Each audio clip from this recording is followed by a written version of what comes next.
Os perseguirán, dijo Jesús. Sí, por causa de su nombre. Muere el dictador de Uzbekistán. Cristianos esperan libertad religiosa. Un país de estos que muchas personas no saben ni que existía, Uzbekistán. Desde luego, ex repúblicas soviéticas. Y allí este señor, que era un dictador, pues tenía por costumbre no dejar la libertad religiosa para nadie, a tal punto que se habla de presos políticos, de torturas constantes, mano de obra forzosa a escala masiva para enriquecer al gobierno, etcétera, etcétera. Pero claro, en una población llena de musulmanes, el 90% aproximadamente, también había represión religiosa. Y sobre todo, adivinad para quién, para los cristianos protestantes. A tal punto que si alguien tenía una Biblia, pues evidentemente ya lo tenía bastante mal, porque si además de una Biblia tenía dos, ya podía significar que es que la iba a regalar a otro o darle a entender conocimientos bíblicos, y esto estaba vetado. Hasta el punto que también reunir a otras personas en casa para oraciones y reuniones era totalmente ilegal.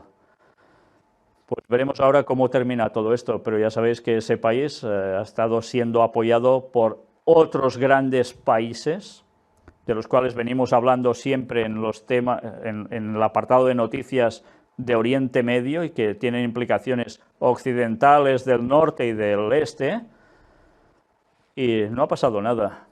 ¿Y no se sabía acaso que todo esto pasaba allí? Claro que sí, pero no se ha hecho nada. Una vez más, libertad religiosa y esto para ellos son historias, lo que interesa son los negocios. Y bueno, aquí lo tenéis, Rusia y Estados Unidos apoyan al régimen.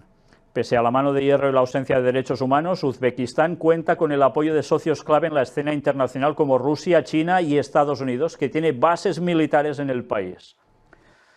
Y como siempre, no pasa nada. ¡Qué vergüenza!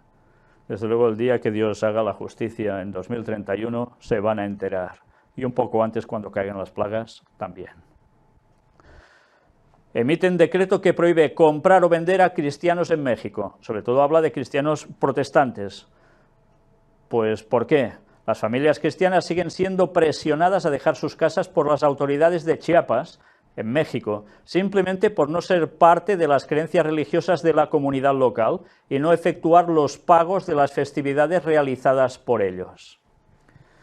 En fin, como siempre, ya lo veis, y el Papa mucho hablar de tantas cosas y tanta libertad religiosa, y en México, un lugar que él visitó, jamás habló de esto y sigue sin hacerlo. Como ya mandan, ¿qué importa, no? Qué vergüenza. Pero hay gente que sigue siendo fiel allí, aunque tengan creencias que no estén plenamente de acuerdo con la palabra de Dios, pero se mantienen aún fieles. Dios tiene pueblo aún en todas partes.